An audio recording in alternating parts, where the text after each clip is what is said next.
Vamos a abrir nuestras Biblias en Romanos 7, que ahí nos quedamos 7 en el versículo 1 en adelante. Amén. Estamos estudiando la serie de Romanos, el libro de Romanos. Romanos es un libro hermoso que, como dice de su nombre, Romanos, pues le habla a los romanos que estaban en Roma, los judíos que estaban en Roma y los gentiles que estaban en Roma, ¿no? A la iglesia que estaba en Roma le está hablando. Entonces, Pablo les habla acerca de que la culpabilidad del hombre, Romanos habla mucho acerca de la culpabilidad del hombre al principio, para que podamos entender, pues, de que necesitamos salvación. O sea, los judíos decían, pero yo ¿para qué ocupo salvación? Yo soy judío. O sea, los judíos pensaban que no necesitaban salvación porque son judíos. La salvación viene de los judíos, decían. Y los gentiles decían, pues nosotros, ¿de qué ocupo salvación, va? O sea, explícame tú, o sea, yo soy buena persona, ¿va? Y yo vivo mi vida y yo creo en esto, aquello, lo otro. Entonces el apóstol Pablo les empieza, vamos a un recap muy rápido.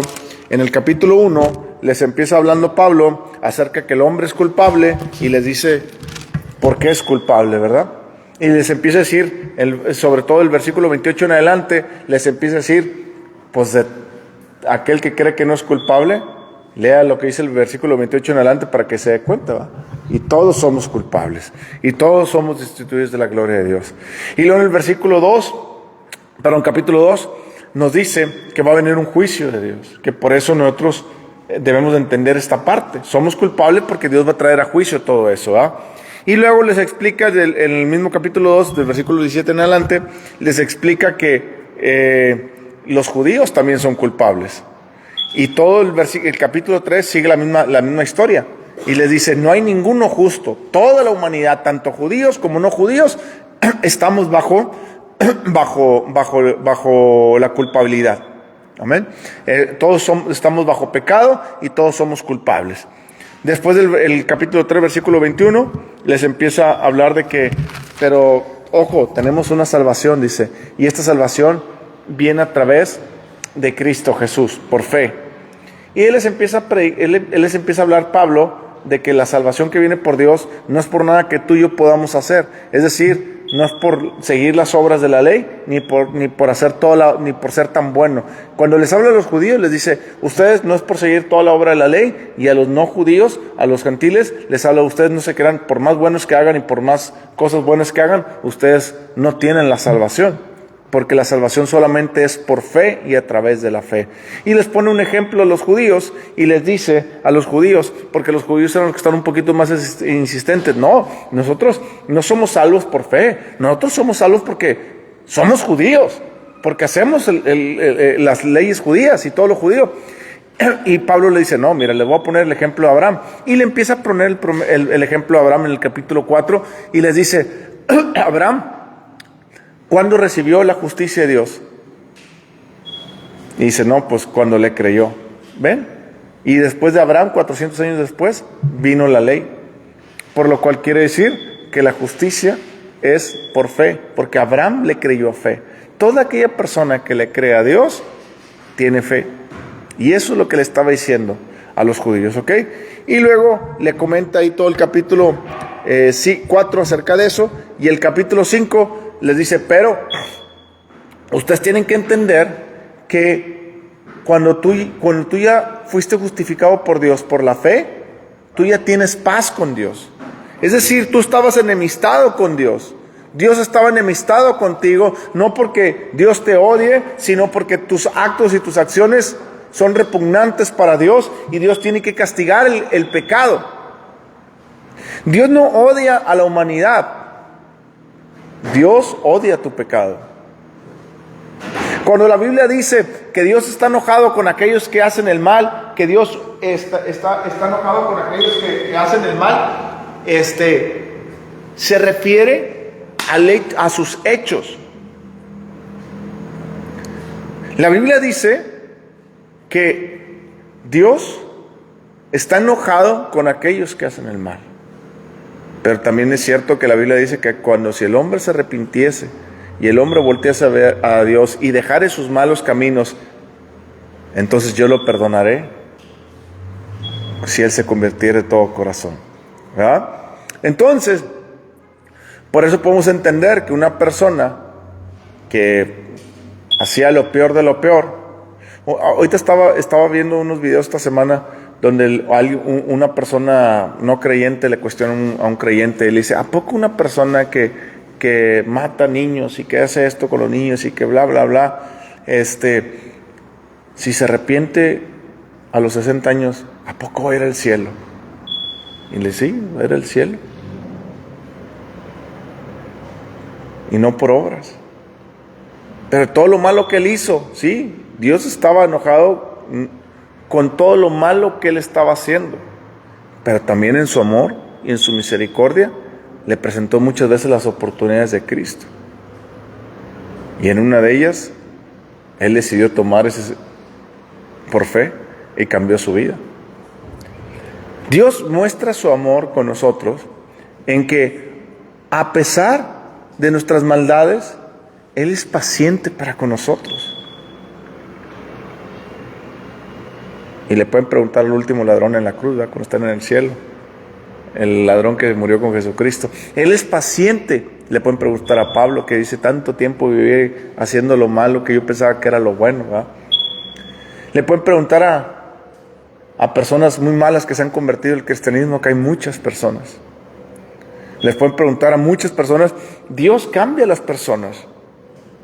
Dios verdaderamente cambia el corazón de las personas. Y cuando Dios cambia el corazón de las personas, entendemos lo que le dice Pablo en Romanos 5:5. Porque Dios depositó todo su amor en las personas que le creen. Entonces, cuando tú crees que la justicia de Dios es por fe, en creerle a Cristo Jesús, ahora tienes paz con Dios. Dios ya no está enojado contigo. Y segundo, Él derrama todo su amor para que tengas la capacidad de amar como Dios ama, si tú sigues leyendo la Biblia y tú sigues orando y dejando que Dios te esté cambiando. Amén. Después, en el capítulo 6, que fue el que leímos la semana pasada, dice que pues estamos muertos al pecado, ¿verdad? Que ya no sirvamos al pecado, que una vida de justicia se basa en morir al pecado y en servir a la justicia. Todo lo que es justo, todo lo que Dios llama que es justo, yo lo tengo que hacer. Todo lo que Dios llama que es bueno, yo lo tengo que hacer. No para salvación. Ojo, yo hago cosas buenas no porque voy a ser salvo, sino porque ya soy salvo. Es decir, yo no doy naranjas porque quiero dar, porque soy naranjo, las damos. Ya cuando estamos en el reino de Dios, nosotros hacemos las cosas porque Dios está en nosotros, no para salvación, sino porque somos salvos. Y es lo que Pablo le está diciendo ahí. Amén. Ahora vamos a empezar el capítulo 7, y el capítulo 7 fue donde nos quedamos. Este capítulo 7 es un poquito controversial para muchas personas, que cuando no lo lees en contexto, vamos a suponer que no hemos leído los demás capítulos y de repente nos topamos con el capítulo 7, vamos a empezar a entender, o vamos a querer entender, que tenemos dos naturalezas, la pecaminosa y la naturaleza de Dios. Pero la Biblia nos dice, tiene principios la Biblia. La Biblia nos enseña que solamente tenemos una naturaleza, la naturaleza de Cristo, la naturaleza de Dios. Usted lo puede ver en 2 Pedro capítulo 1 versículo 3 en adelante. La Biblia nos enseña en Colosenses capítulo 2:11 creo, que Él nos circuncidó quitando la naturaleza pecaminosa. Si Él ya la quitó, entonces no la tenemos, ¿cierto? Entonces mucha gente aquí se pierde y todavía te habla de las dos naturalezas. Es que el ser humano, sí, el ser humano tiene dos naturalezas. Tiene la naturaleza del diablo, pero también tiene el espíritu que Dios le dio, pero está apagado, ¿verdad? Está apagado. Por eso una persona que no conoce a Dios, cuando quiere hacer lo bueno, se siente bien. No estoy hablando mentalmente, estoy hablando espiritualmente. ¿Por qué? Porque el espíritu que está muerto Está ahí, es lo que Dios depositó. Pero no tiene vida el espíritu, porque no tiene a Cristo, ¿cierto? La naturaleza está ahí. Pero, ¿cómo cobra vida? Cuando nosotros, viene el Espíritu Santo a vivir dentro de nosotros, entonces tenemos la naturaleza de Dios. ¿Amén? Es decir, está apagado, pero se prende cuando recibimos a Cristo Jesús. Amén. Dice ahí en el versículo 7, vamos a hablar primero. Padre, te damos gracias por la oportunidad que nos das de poder escuchar tu palabra, de poder enseñarla, de poder hablarla, de poderla entender. Te pido que nos abras los ojos del entendimiento para que podamos comprender esta gran verdad y que nos ayudes a seguir creciendo a la estatura de un varón perfecto como Cristo Jesús. Espíritu Santo, háblanos, guíanos, enséñanos en el nombre de Jesús. Amén. Dice la Biblia ahí en capítulo 7, muchas personas toman esta analogía del matrimonio como algo del matrimonio, cuando Pablo no está hablando del matrimonio. Pablo está hablando de una analogía del matrimonio que es diferente. Dice, ¿acaso ignoráis, hermanos? Pues hablo como los ¿acaso ignoráis, hermanos? Pues hablo con los que conocen la ley, que la ley se enseñorea del hombre, entre tanto que éste vive. Porque la mujer casada, aquí es donde empieza la analogía, porque la mujer casada está sujeta por la ley al marido mientras éste vive. Pero si el marido muere, ella queda libre de la ley del marido. Así que si en vida del marido se uniere a otro varón, será llamado adúltera. Pero si su marido muriere, es libre de esa ley, de tal manera que si se uniere a otro marido, no será adúltera. Así también vosotros, hermanos míos, habéis muerto a la ley mediante el cuerpo de Cristo, para que seáis de otro, del que resucitó de los muertos, a fin de que llevemos fruto para Dios. ¿Se da cuenta? Toca 2 versículos acerca del matrimonio. No está hablando del matrimonio. Hizo una pequeña analogía en donde hablaba de la ley. Muchas personas toman estos versículos para decir, si te divorcias no te puedes volver a casar, etcétera, etcétera, etcétera, mil cosas. Pero ahí está hablando de cuando hablaba de la ley, o sea, cuando estaba la ley. Pero aquí está hablando acerca de que exactamente lo mismo. Dios creó la ley para que nosotros supiéramos lo que es bueno y lo que es malo, porque yo no sabía lo que era pecado. Y eso es lo que vamos a ver ahorita. Versículo 5. Porque mientras estábamos en la carne, ¿se dan cuenta que Pablo habla del tiempo pasado y se incluye? Mientras estábamos en la carne, las pasiones pecaminosas que eran por la ley obraban en nuestros miembros, llevando fruto para muerte. Es decir, la ley decía no robes y yo tenía ganas de robar. ¿verdad? No adulteres y yo tenía ganas de adulterar. No hagas esto y yo tenía ganas de hacerlo. ¿Por qué?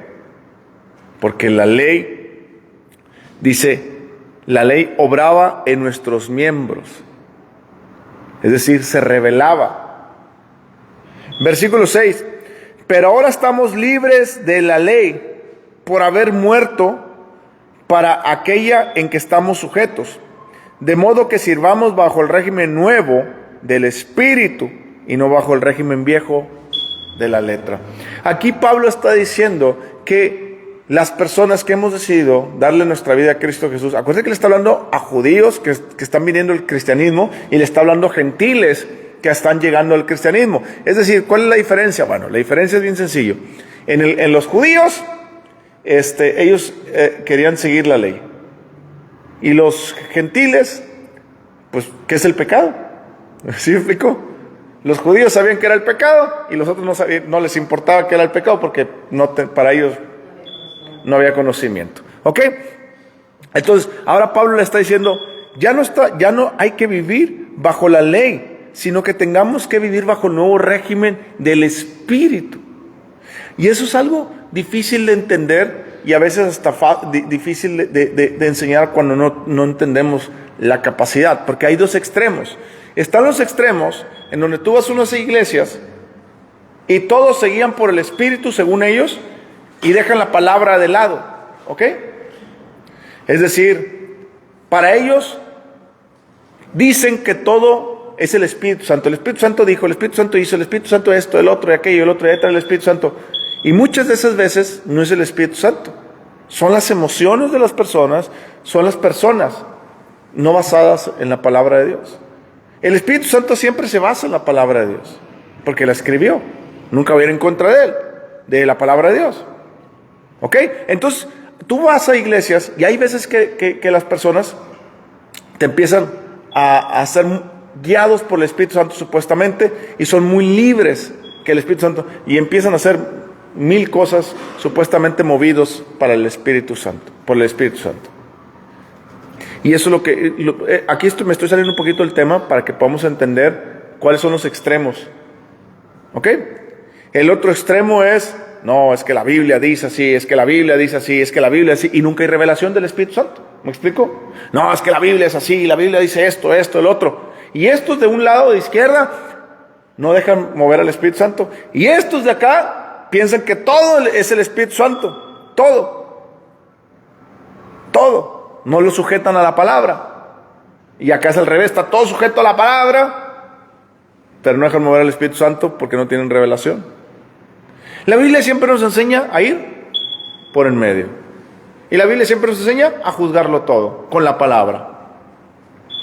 El Espíritu Santo, la Biblia nos dice ahorita, la siguiente semana en el libro de Romanos, pero en el capítulo 8 de Romanos, nos vamos a dar cuenta que tenemos que ser guiados por el Espíritu Santo. La Biblia dice que todos los que son hijos de Dios debemos ser guiados por el Espíritu Santo. El problema es los extremos. ¿Me voy al extremo de la derecha o me voy al extremo de la izquierda? Está mal. Yo tengo que irme por el centro. ¿Qué quiere decir el centro? Quiere decir que yo tengo que aprender la palabra de Dios. Tengo que aprender a tener tiempo con el Espíritu Santo. Y tengo que aprender que todo lo que yo juzgo que es del Espíritu Santo, someterlo bajo la palabra de Dios. Eso es bien difícil. ¿Saben por qué? Se lo voy a poner, ahorita les cuento un caso de una persona que... bueno, ahorita les cuento un caso. ¿Por qué es bien difícil eso? Porque las emociones, cuando nosotros vamos saliendo del mundo, somos sensuales, somos emocionales, somos racionales. Entonces, todo lo que está en nuestra alma juega en contra, porque nosotros nos hemos movido por el alma y por la carne, no por el espíritu, ¿cierto? Cuando uno va creciendo en Cristo Jesús, uno va madurando y va conociendo la palabra, y luego va conociendo el Espíritu Santo, y lo va entendiendo cómo nos guía el Espíritu Santo. No es un proceso de 1, 2, 3 meses, tampoco es un curso que les puedo dar aquí, tampoco es un tema que ustedes pueden, en 5 años tú vas a ser guiado por el Espíritu Santo, no. Es un tema que vamos creciendo de gloria en gloria, si yo me voy metiendo con Él, con el Espíritu Santo, ¿ok? Entonces, lo que a veces nosotros no entendemos es esa parte, cómo ser guiados por el Espíritu Santo, ¿eh? Y todo lo dejamos así. Todo lo dejamos o muy a la izquierda o muy a la derecha. Entonces aquí lo que el apóstol Pablo le está diciendo es que nosotros entendamos que ya no estamos bajo la ley. O sea, yo no tengo que seguir la ley para ser salvo. Porque si la diferencia es esta. Acuérdense que dice Pablo que en Romanos 5:5 que el amor de Dios ya fue derramado en nuestros corazones por el Espíritu Santo que nos dio. ¿Ok? Entonces, la ley dice yo debo de, ¿verdad? Ay, qué flojo. Debo de. Siento un peso, ¿cierto? La ley del Espíritu no dice debo. El amor de Dios ya fue derramado en mi corazón, que yo lo hago por amor a Dios, porque estoy entendiendo que el que ama a Dios ama sus mandamientos, y estoy entendiendo que ese amor fue derramado en mi corazón, y que Él me salvó, y que Él no quiere que practique esto malo, sino que haga lo bueno, ¿cierto? ¿Cierto? Entonces cuando yo empiezo a hacer lo bueno, no porque debo, sino porque amo a Dios y lo estoy conociendo, ya no estoy bajo el régimen del debo, sino el amo a Dios. Me decía una persona la vez pasada, pastor, es que usted no entiende, usted de repente a veces como que siento que me dice que no amo a Dios. No sientes, te estoy diciendo que no amas a Dios. No, pastor, es que yo sí amo a Dios, pastor. No. A ver, ¿todavía sigues en esto, el otro? Ay, pastor, pues sí, pastor, que no sé qué. Eso no es amar a Dios. No, pastor, es que yo lo amo, pastor, es que mi Diosito. Eso no es amar a Dios. Amar a Dios tiene que ver cuando yo decido obedecer a Dios. Cuando yo decido obedecer a Dios. Porque he conocido de dónde me ha sacado. Y su Espíritu Santo me contrista y me habla a mi corazón para yo empezar a hacer las cosas que debo hacer, no por deber, sino por amor. Amén. Está la otra persona que les digo que seguían mucho por el Espíritu Santo, que piensan que todo es espiritual cuando una persona va saliendo del mundo y va conociendo más de Cristo y piensa que todo es espiritual. La vez pasada un hermano vino y me dijo, ay pastor, es que me gusta fulanita de tal. Le dije, pues qué bien, que no sé qué. No pastor, le estoy pidiendo tanto a Dios, ya tengo, le estoy pidiendo tanto a Dios. Y la vez pasada, yo sé que Dios me está respondiendo. ¿Y por qué? Porque la vez pasada me dio un sueño de ella y que no sé qué. Y le digo, pues órale, qué bien, no, pues está bien, pues tú sigue adelante, ¿va? Y luego, pastor, ¿qué cree, pastor? Pues Dios me dio otro sueño, pastor. Y yo creo que Dios sí me está hablando de ella porque, no dejo de pensar en ella y que esto y que el otro. Y le digo, mira, asegúrate que sea Dios.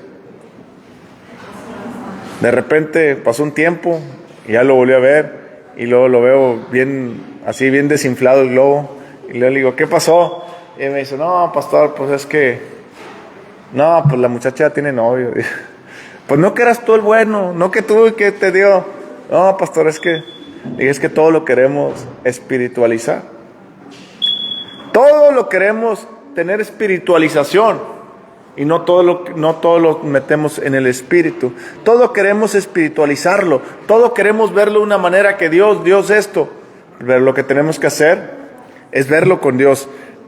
Vemos lo que dice el versículo 7. El versículo 7 dice, el pecado que mora en mí. Estos versículos que vamos a leer del versículo 7 al 25, está hablando Pablo, no hablando... Pablo va a hablar en primera persona, pero Pablo no se está refiriendo a él, sino se está refiriendo a la persona en general, ¿ok? Por eso las personas cuando leen el capítulo 7 no entienden estos versículos que vamos a leer y piensan que tenemos dos naturalezas y que el pecado mora en mí, que el pecado aún mora en los cristianos. No, el pecado no mora en los cristianos. Nada del pecado mora en nosotros. No, pastor, pero tenemos el cuerpo todavía, este cuerpo pecaminoso que, sí, el cuerpo pecaminoso quiere tender a hacer lo malo, pero no mora el pecado en mí.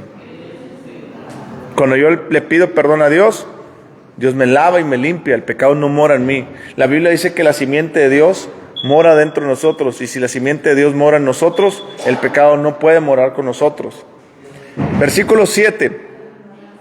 ¿Qué diremos pues? ¿La ley es pecado? En ninguna manera.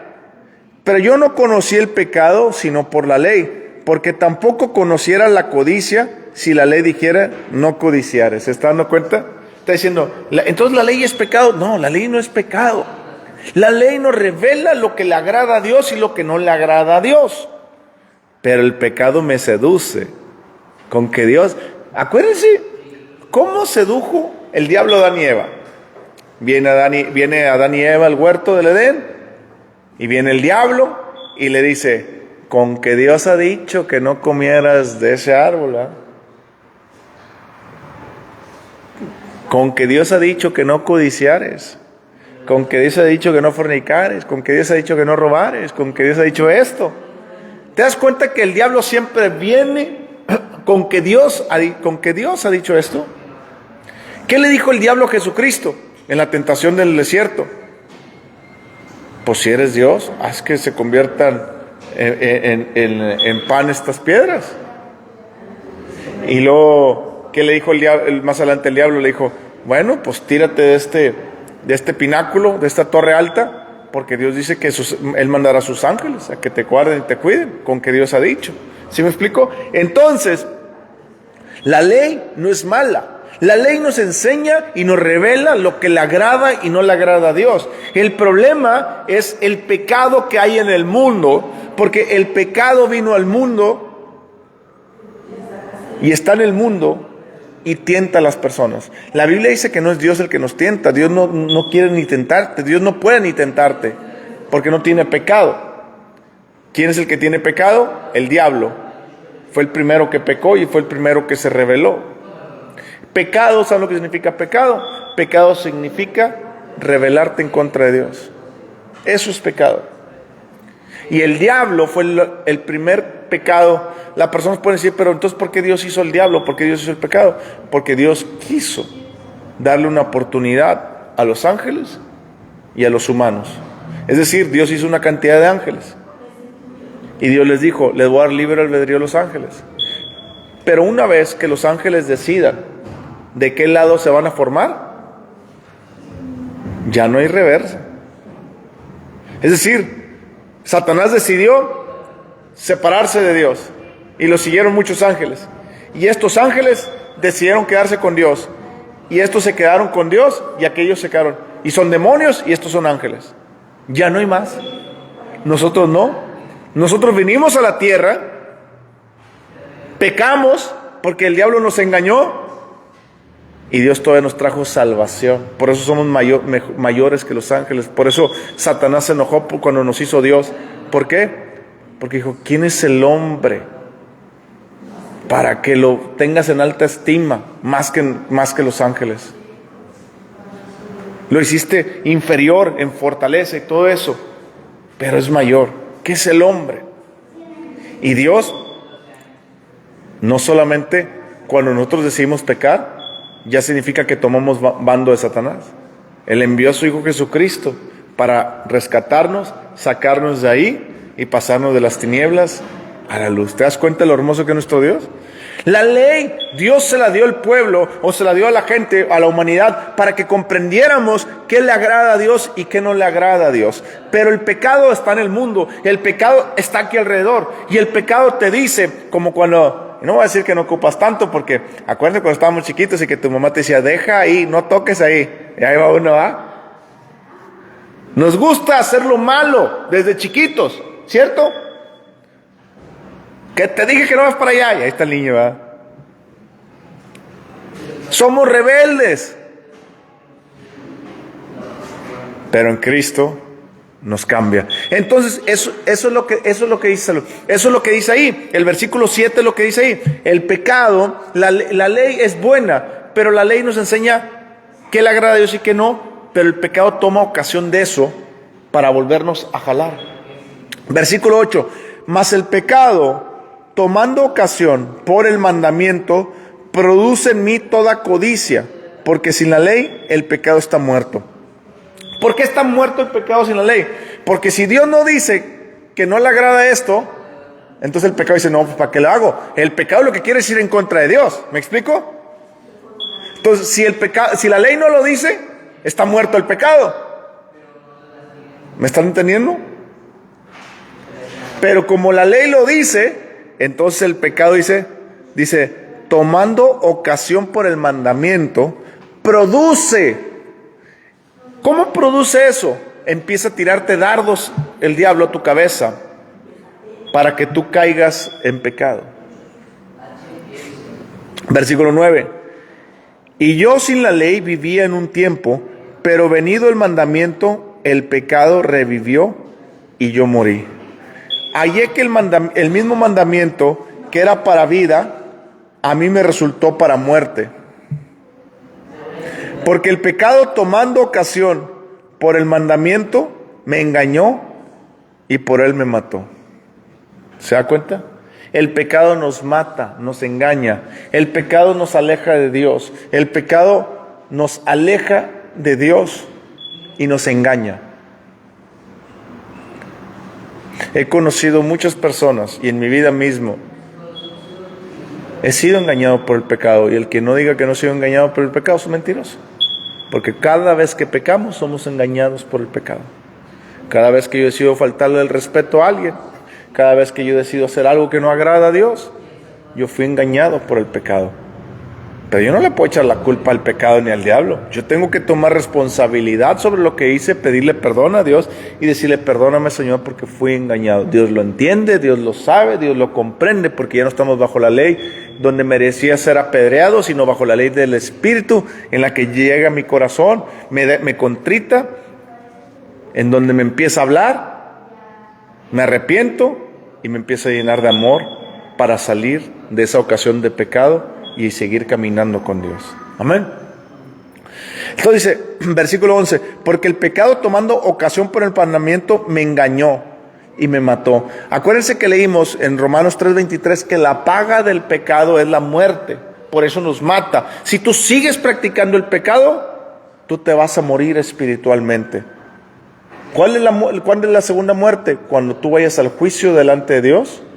Si tú nunca diste tu vida a Cristo Jesús, si tú nunca caminaste con Cristo, esa es la muerte, la segunda muerte. Porque en el juicio de Dios, tú vas a ir al infierno. No porque Dios quiere que vayas, sino porque tú decidiste vivir una vida engañado en el pecado, y la paga del pecado es la muerte. Lo que te paga el pecado es la muerte, no Dios. Lo que te paga Dios es la salvación. Y ahí mismo en ese versículo, Romanos 3:23 dice, pero la dádiva, ya ves, te das cuenta que no es un pago, es un regalo, que no tienes que hacer nada. La dádiva de Dios es la vida eterna si tú decides caminar con Él. Amén. Versículo 12, de manera que la ley a la verdad es santa y el mandamiento santo, justo y bueno. La palabra de Dios es santa y justa, porque lo que Dios dice que se debe hacer es justo. Si Dios dice que esto es bueno, es justo. Si Dios lo dijo, es justo. Versículo 13. Luego, lo que es bueno, ¿vino a ser muerte para mí? En ninguna manera, sino que el pecado, para mostrarse pecado, produjo en mí la muerte por medio de lo que es bueno, a fin de que por el mandamiento el pecado llegase a ser sobremanera pecaminoso. Es decir, lo que está diciendo el apóstol Pablo, está diciendo ahí, entonces, ¿la ley que es buena es mala porque produce en mí cosas? No, la ley es buena porque te está diciendo lo que no le agrada a Dios. El problema es el pecado que está en el mundo que te hace ir en contra de la ley. Y eso es lo que produce muerte en ti. Versículo 15. Porque lo que hago no lo entiendo, pues no hago lo que quiero, sino lo que aborrezco, esto hago.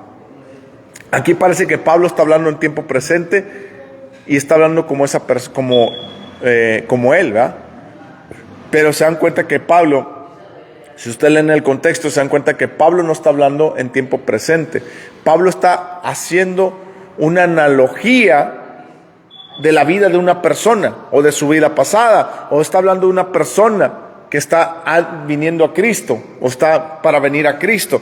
Dice ahí, y si lo que no, versículo 15 otra vez, porque lo que hago no lo entiendo, pues no hago lo que quiero, sino lo que aborrezco, esto hago.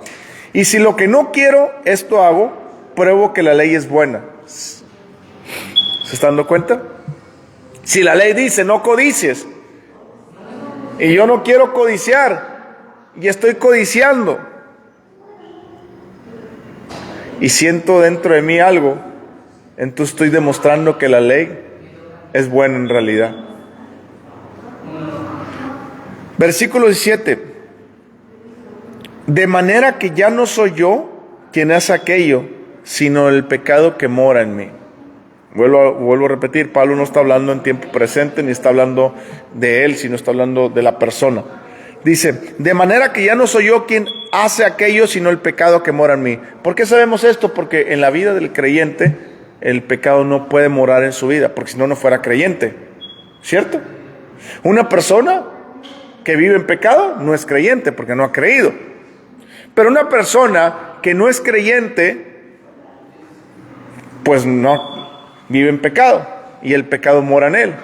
Y el pecado lo arrastra, y el pecado hace todo lo malo que el pecado quiere que haga. Por eso las personas sin Cristo no pueden nunca dejar de pecar.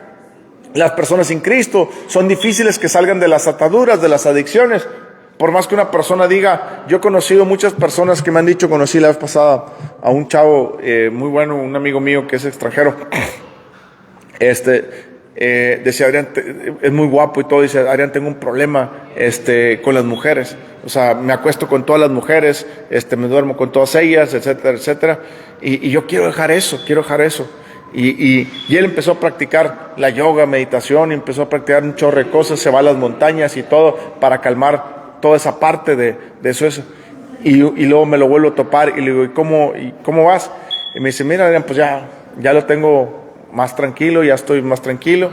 Yo la verdad, desde que hago estos retiros y hago estas cosas, pues ya sujeto tengo dominio propio y ya me domino bastante, ¿verdad? Ok, pues no les miento, en una hora que estuvimos platicando, cuanta chava pasaba, se le iban los ojos y todo, y así. Y luego pasó el rato, después lo volví a ver y platicamos, y luego él me decía otra vez, oye, y le digo, ¿cómo sigues? Me dijo, no, pues ya te decía que ya llevo más control, hago mis meditaciones, me voy a retirar con otros amigos a la montaña, nos vamos allá de campamento, todo eso, y hacemos retiros de eso y todo tipo de cosas. Ya estoy más controlado otra vez. Y luego le decía, ¿seguro? Sí. ¿Todavía sigues teniendo relaciones sexuales? Sí, todavía tengo relaciones sexuales, pero pues ya como 2, 3 veces por semana. Y le digo, no, canijo, pues, dice, Adrián, pero antes las tenía diario, pero eso no puedo parar. Y le digo, bueno, ya ves que todo lo que haces, ¿cuánto tiempo llevas haciéndolo? No, pues llevo 3 años meditando, haciendo retiros, llevo 3 años practicando el dominio propio, esto que lo otro, y no has podido. Porque cuando una persona practica el dominio propio sin Cristo, lo puede detener por un tiempo, pero el pecado está morando en él, y el pecado va a salir porque deseo el pecado. ¿Me explico? Pero cuando uno tiene a Cristo, el pecado ya no vive en él, vive Cristo.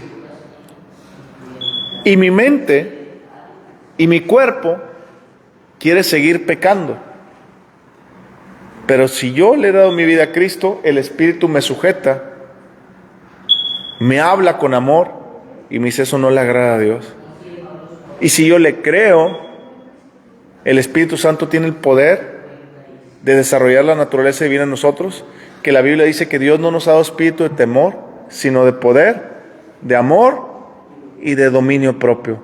Es decir, el Espíritu Santo que está dentro de mí me ha dado todo el amor de Dios para amarlo de la manera que Él le manda, dominar mi cuerpo, y me da el poder que yo necesito para alejarme de la situación.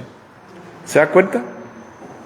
Por eso una persona que no tiene a Cristo nunca va a poder. Una persona que dejó de tomar y que aprende dominio propio, siempre está ahí queriendo tomar, siempre está queriendo tomar. O un cristiano que tiene a Cristo, no estoy diciendo que se le acabaron las ganas de tomar, estoy diciendo que va a venir las ganas de tomar, pero uno dice, Señor, te he dado mi vida, dame tus fuerzas, y listo. Dice la Biblia en el versículo 18 otra vez, y yo sé que en mí, esto es en mi carne, perdón, voy a leer el versículo 17, de manera que ya no soy yo quien hace aquello, sino el pecado que mora en mí. Se da cuenta que cuando una persona es dominada por el pecado, ya no es la persona que hace el pecado, sino el pecado que mora en él, que tú le has dado rienda suelta al pecado, y el pecado te tiene esclavo del pecado. Por eso muchas personas son esclavos de la pornografía, son esclavos del robar, de la mentira, son esclavos incluso de maltratar a sus cónyuges, incluso de hablarle mal a las personas. Una persona que está dominada bajo el pecado sigue operando en su vida. Versículo 18, y yo sé que en mí, esto es en mi carne, no mora el bien, porque el querer el bien está en mí, pero el no hacerlo. Es decir, una persona quiere hacer el bien, pero la carne es débil. Aquí acuérdense que aquí no está hablando el cristiano, aquí está hablando la persona sin Cristo. Por eso Pablo no está hablando de Pablo, está hablando de la persona sin Cristo. Está diciendo que la persona quiere hacer el bien, pero no puede porque la carne es débil. Es lo que está diciendo Pablo ahí. ¿Cuántos sabemos eso cuando vivíamos en Cristo? Que la carne era débil y nos dominaba. Versículo 19. Porque no hago el bien que quiero, sino el mal que no quiero. Y si hago lo que no quiero, ya no lo hago yo, sino que el pecado que mora en mí. Así que queriendo yo hacer el bien, hallo esta ley, que el mal está en mí. Se da cuenta que el mal no puede estar en el cristiano, por eso Pablo no está hablando de él, ni está hablando en Cristo, está hablando antes de venir a Cristo o de cualquier persona. Está hallando que el mal está en mí. El ser humano no tiene, el cristiano no tiene dos naturalezas, tiene una sola naturaleza, la de su Padre Dios. Jesucristo, cuando vino los judíos y le dijeron, Jesucristo les dijo, ustedes son de vosotros, de su padre el diablo, porque la misma naturaleza de su padre el diablo quieren hacer, quieren matar, quieren robar, quieren hacer esto, aquello, el otro. Pero yo he venido a darles vida y vida en abundancia. Es decir, Jesucristo le dijo, pero yo he venido a darles la misma naturaleza que Dios es, que no es la naturaleza que ustedes tienen. ¿Te das cuenta? Dice ahí, versículo 21 otra vez, así que queriendo yo hacer el bien, hallo esta ley, que el mal está en mí. Porque según el hombre interior, me deleito en la ley de Dios, pero yo veo otra ley en mis miembros, que se rebela contra la ley de mi mente, que me lleva cautivo a la ley del pecado que está en mis miembros. Aquí lo dice de esta manera, pero según el hombre interior, toda la humanidad tiene un hombre interior. Es el espíritu. La Biblia nos dice que el ser humano es espíritu, no es alma, es espíritu. Posee un alma. El alma es la mente, las emociones y la voluntad, y vive en un cuerpo. Jesucristo cuando murió dijo, Padre, te entrego mi espíritu. No te dijo, Padre, te entrego mi alma, te entrego mi espíritu. En el Viejo Testamento no sabían que esto era así, por eso hablaban mucho del alma, porque eran hombres espiritualmente muertos, porque el espíritu está muerto, ¿ok? Pero el hombre interior, que es el espíritu, es aquel hombre que busca a Dios, aunque esté muerto, aunque esté apagado, es el hombre que nos habla de Dios. Me estaba recordando esta semana, yo me acuerdo que me estaba recordando Dios, digámoslo, los momentos que él me hablaba de Él cuando yo no lo conocía. Yo me acuerdo que cuando tenía 14, 15 años, me quedaba a dormir en casa de una tía en Guadalajara que tiene un cuadro de un Jesucristo ahí. Y todas las veces que pasaba, sentía que me hablaba. Sentía que me hablaba. Cada vez que pasaba, no me daba miedo, pero sentía que me hablaba. Y cada vez que pasaba, me hincaba, oraba y le daba un beso. En mi ignorancia, en aquel entonces. Pero lo que Dios me estaba es hablando. Yo no era cristiano, tenía 14, 15, 16 años. Y todas las veces lo hice, hasta los 20 y tantos años. ¿Por qué? Porque el hombre interior, Dios me estaba hablando. No por medio de la figura, porque no es así. Dios estaba usando algo natural para que yo buscara lo espiritual, no a la figura. Sino, Adrián, es como cuando, ¡hey! No, pues no me ve. Déjame, le pongo otras señales más claras que él pueda ver, ¿verdad? Y así me lo hizo ver. Bueno, nosotros tenemos espíritu. El espíritu que está dentro de nosotros busca a Dios, porque de Dios salió. Pero tanto pecado en nuestras vidas le damos, que ese pecado va callando la voz del hombre interior. Y al pecar más, al pecar más, al pecar más, al pecar más, le estoy poniendo una capa dura sobre ese hombre interior. Como cuando viene el frío y te tapas con 30 colchas, ¿verdad? Ya no estás así. 30 colchas para arriba. Eso es el pecado. Entonces, tú ya no escuchas a Dios. Y también dice ahí, y tampoco puedo dejar de pecar. ¿Por qué no puedo dejar de pecar? Porque estoy pecando y pecando y pecando, y el hombre interior quiere hacer las cosas de Dios, quiere hacer lo bueno, pero mi carne es muy débil, porque no tiene el Espíritu Santo, no tiene la nueva naturaleza de Dios, sino que tiene la naturaleza que hace lo malo y que busca lo malo. Por eso dice el apóstol Pablo en el versículo 23, pero veo otra ley en mis miembros, que se rebela contra la ley de mi mente y que me lleva cautivo. ¿Sabe lo que es llevar cautivo? Cautivo es llevar, pues como un secuestro, bájese, y se lo llevan. Cautivo es llevarte a la fuerza. Fíjate lo que dice: veo otra ley en mi mente que se revela, pero veo otra ley en mis miembros, o sea, en mi cuerpo, que se revela contra la ley de mi mente y que me lleva cautivo a la ley del pecado que está en mis miembros. Versículo 24. Miserable de mí, ¿quién me librará de este cuerpo de muerte? Pablo está hablando, qué desdicha del hombre. Qué desdicha del hombre. Si está sujeto al cuerpo y el cuerpo va a seguir pecando y va a seguir pecando, ¿quién lo puede dar salvación? ¿O quién puede hacer algo para que deje de pecar? Versículo 25. Gracias doy por Jesucristo, Señor nuestro.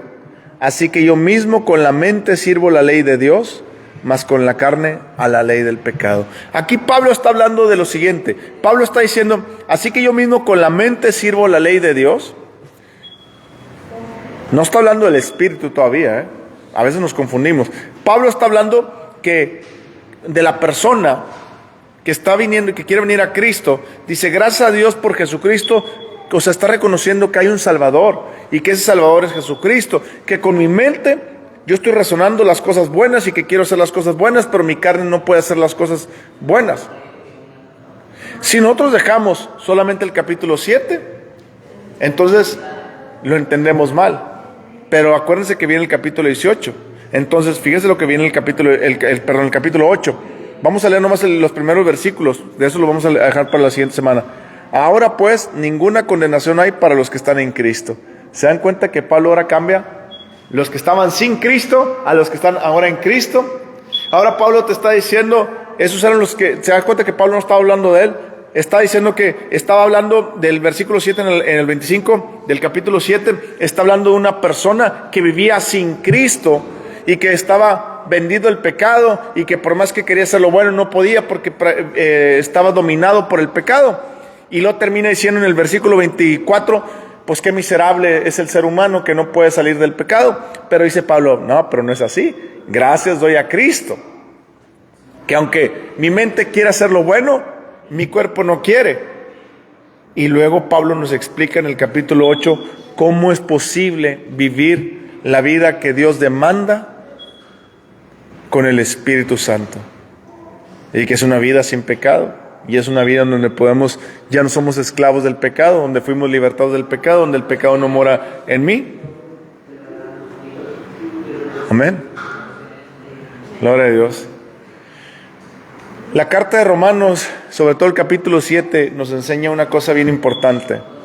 Que toda la persona sin Cristo es dominada por el pecado. Y el pecado mora en él. Y el pecado siempre lo va a seducir a hacer el mal. La carta de Romanos 7, nos enseña la analogía entre un matrimonio. Acuérdense que empezamos con esa analogía. Que dice, el hombre está sujeto, pero la mujer está sujeto a su marido mientras éste viva. ¿Te das cuenta que no está hablando del matrimonio? Tú estás sujeto al pecado mientras el pecado siga viviendo en tu vida. ¿Te das cuenta? Pero si el hombre muere, la mujer se puede casar con quien sea. Es libre. Si el pecado muere en tu vida, es porque te casaste con Cristo ahora. ¿Sí me explico? Te desposaste, se murió el pecado porque tú lo decidiste matar al pecado. Dijiste, ya no quiero hacer el pecado, ahora vivo en Cristo y me casé con Cristo. ¿Se da cuenta? ¿Se da cuenta la analogía cómo empezó? Toda persona que siga casada en el pecado va a estar atada en el pecado, lo que está diciendo. Pero toda persona que decida morir al pecado es libre para casarse con Cristo. Y luego toma los siguientes versículos para decirle, por eso tenemos una lucha cuando estamos viniendo a Cristo. Por eso no está hablando de tiempo presente de Pablo, está hablando del ser humano en el tiempo sin Cristo. Y dice, tenemos esa lucha donde quiero hacer lo bueno pero no puedo. y donde me siento miserable porque no sé qué hacer. Y luego dice Pablo, pero tranquilos, déjenme les presento a Cristo y déjenme les enseño a vivir en el Espíritu. Y es donde nos vamos a quedar para leer el capítulo 8. Es decir, todo cristiano, todo creyente que ha nacido de nuevo en Cristo tiene que aprender a vivir la vida espiritual en Cristo. Tiene que aprender a ser guiado por el Espíritu Santo. Guiado por el Espíritu Santo no es tanto como que recibí una profecía, Dios me dijo esto. Ser guiado por el Espíritu Santo tiene que ver más con obedecer la palabra de Dios que las revelaciones. Tiene que ver más con decir, no adulteres, no adultero. Señor, pero ¿cómo le hago? No robes, no robo, ¿cómo le hago? La Biblia dice que Dios no nos ha dado espíritu de temor, sino de poder, de amor y de dominio propio. Entonces, Señor, tú me has dado tu amor, no solamente tu amor, me has dado tu poder, no solamente tu poder, me has dado el poder para dominar mi mente, que antes no podía dominar, mi cuerpo, que antes quería hacer lo malo, me has dado, y la Biblia dice que sí. Entonces, si yo descubro que lo tengo, es porque lo tengo. Y lo tengo que ejercitar en el gimnasio de la fe. Cada vez que venga una tentación, no, porque Dios me ha dado su espíritu de poder, de amor y de dominio propio. Y yo decido sujetarme a no hacer eso. Amén. Gloria a Dios. Vamos a orar, vamos a darle gracias a Dios. Señor, te damos gracias por la oportunidad que nos das de escuchar tu palabra, de poder comprenderla, de poder entenderla un poquito. Gracias por abrirnos el entendimiento, por enseñarnos más de tu verdad y por enseñarnos, Señor, sobre todas las cosas, a que tú eres Dios y que podemos vivir bajo el Espíritu, Señor, para poder hacer lo que a ti te agrada, Señor. Gracias por liberarnos del pecado, gracias por liberarnos, Señor, de todo aquello, Señor, que nos arrastraba a hacer el mal, pero contigo podemos hacer todo lo bueno que tu palabra dice que podemos y debemos hacer por amor, Señor. Gracias por Cristo Jesús, quien nos salvó y quien murió por nosotros, y gracias por tu Espíritu Santo, Señor, quien nos da la fortaleza para vivir una vida conforme a Dios. Gracias en el nombre de Cristo Jesús. Amén. Vamos a orar por nuestros diezmos, por nuestras ofrendas. Aquí las podemos poner. Señor, te damos gracias por la oportunidad que nos das de diezmar, de ofrendar, de la oportunidad que nos das de glorificarte y de honrarte con algo de lo mucho que tú nos has dado. Gracias, Señor, porque tú eres bueno y que a través de tu bondad, Señor, nosotros podemos seguir adelante haciendo lo que hacemos. Te adoramos, te alabamos, te damos gracias por las bendiciones que nos das económicas para que podamos seguir adelante. Te damos gracias por cada cosa que tú nos has dado, Señor, y ponemos delante de ti nuestros diezmos y nuestras ofrendas, creyendo que tú, Señor, vas a proveer para nuestras vidas en abundancia.